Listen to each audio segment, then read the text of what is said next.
Santiago 1:12, 13, 16 hanggang 18.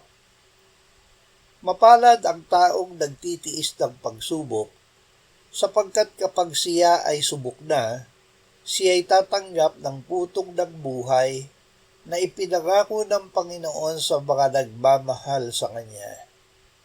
Huwag sabihin ng sino man kapag siya ay tinutukso, "Ako'y tinutukso ng Diyos," sapagkat ang Diyos ay hindi natutukso ng masasama at hindi rin siya nanunukso sa sinuman.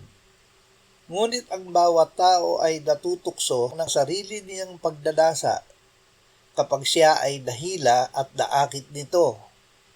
At kapag ang pangnanasang iyon ay naipaglihi, ito ay nanganganak ng kasalanan, at ang kasalanan kapag malaki na ay nagbubunga ng kamatayan. Huwag kayong padaya, mga minamahal kong kapatid. Ang bawat mabuting kaloob at bawat sakdal na kaloob ay pawang buhat sa itaas na nanggagaling sa Ama ng mga ilaw, na sa Kanya ay walang pag-iiba o aninuman ng pagbabago. Alinsunod sa Kanyang sariling kalooban, tayo ay ipinanganak niya sa pamamagitan ng salita ng katotohanan upang tayo'y maging isang uri ng mga unang bunga sa Kanyang mga nilalang. Iba yung pananampalataya. Ang katuwiran ng Diyos ay nahahayag mula sa pananampalataya hanggang sa pananampalataya.